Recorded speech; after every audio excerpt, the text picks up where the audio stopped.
You may not need a new camera. Let me explain. Hello, my name is HolydeatGaming from HolydeatGaming, and I have a degree in audio recording as well as over a decade of experience being a lead technician for live entertainment from concerts to executive conventions and things of that nature, excluding my time here on Twitch and just making content on the internet in general. How do we get better camera quality for our content without buying a new camera?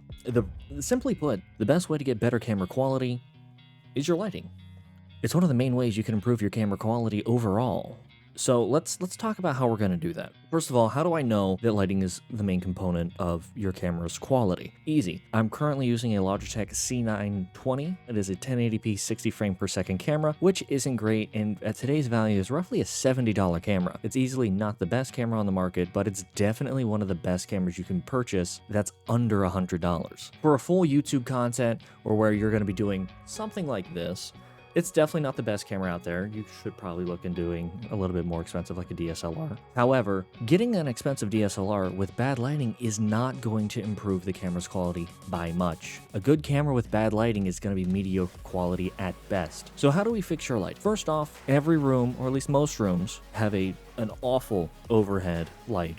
Step one, turn that off. Get rid of it. Take out the light bulbs if you need to. Just turn it off. The problem is your camera is then seeing everything in your room and the exposure levels are just way out of whack. So turning off that light and getting more focus light onto what you're trying to record, in this case, yourself. Now, I will say you will need to purchase anywhere between 1 to 3 lights. You can do just a 1 light setup, which isn't bad, but typically you're going to want to get about 3 lights.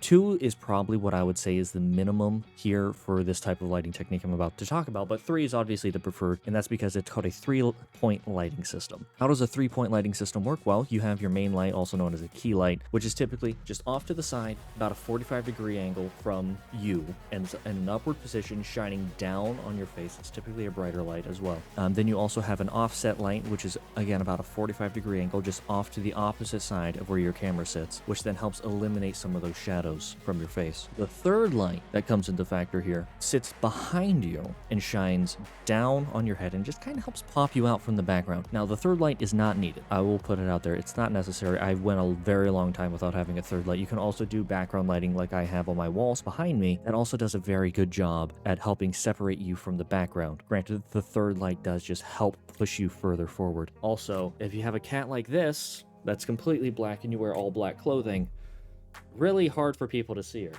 Hi, Kibby. I know you. She's probably going to jump back up here in just in a couple of minutes anyway, but I keep putting her on the ground because she's a sweetheart and she keeps coming back. But mainly the backlight here just helps really bring out your silhouette. Now, I think there's a lot of videos on YouTube that talk about 3-point lighting, and you can get a lot of amazing resources from people that can go really in depth about this stuff. It's pretty simple once you understand what you're looking for, but the main thing you need to understand, and I think this is a step that a lot of people overlook and I'm not sure why, but it's the accessories for your lights. What am I talking about here? You could, hey, see what did I tell you? I don't know if you guys saw her jump back up, but she did. What am I talking about here? I'm talking about getting something to soften your light. It helps soften up the shadows that it casts, so it's not such a hard, rigid line on your face, as well as getting what is called a barn door for your light. Barn doors are just a simple attachment. Hey, don't bite my microphone. Barn doors are just a simple attachment you can put on your lights that help more or less wrangle in what's being exposed to the lights. For example, if I didn't have barn doors on all my lights right now, you would see the entire back wall would also be lit up from my lights that I have. Hey, I love you too.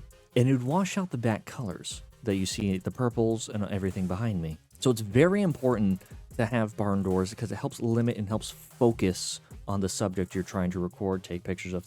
All this stuff goes for photography as well, not just videography or cinematography, but it goes for the entire field. So if you purchase lights and you're not sure if you have barn doors or a way to soften your lights, you can use a wax paper. Just take tape and tape wax paper over the lights. That'll help soften it up. Obviously, this is for like LEDs.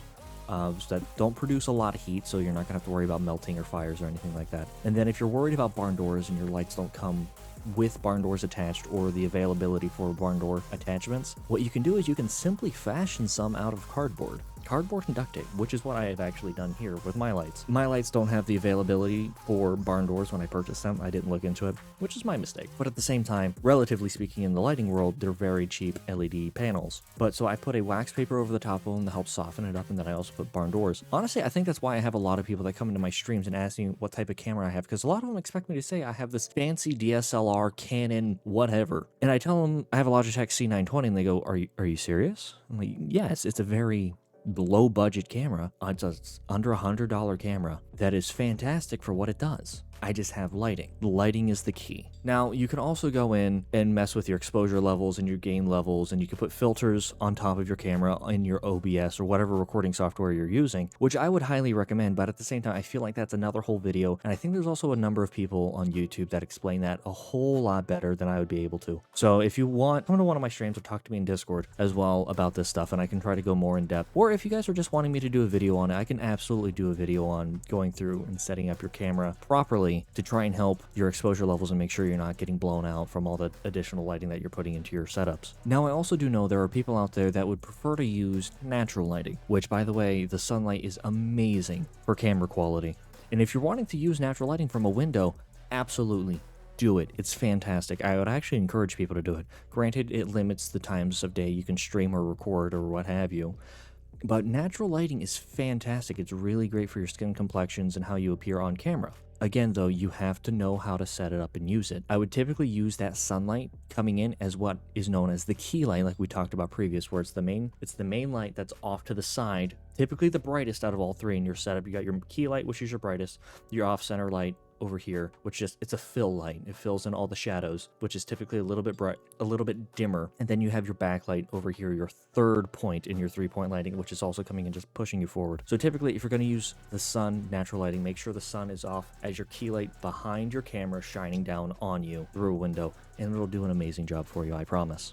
I think overall, that's just a nice, simple explanation of how you can potentially start improving your cinematography in a lot of different ways. You don't necessarily need to go out there and spend $4, $5, $6, $7, $800 on a brand new DSLR, Canon, whatever brand you're looking at right now, as long as you look at getting better lighting. Lighting is the main factor for a lot of camera quality failures that people just don't quite understand it. I think it more so comes down on basically people not knowing what they don't know. And it's just kind of one of those weird things within the industry that people kind of find out as they go along, like, oh, this is how this works, but then they don't tell other people how to do it. So as I'm learning a lot of this stuff, as I've been going through my years of live entertainment, streaming, content creation as a whole, I just want to try and help spread the knowledge to new people that are also coming into this. So hopefully something that I can teach you so you don't have to learn it the hard way like I did. So if you have any questions or any ideas or anything, or if you want to know anything that I could potentially help you with your content, please let me know. Drop a comment down in the comment section down below and just let me know anything I could potentially help you with. But until next time, peace out, much love, and as always, keep on gaming. And remember,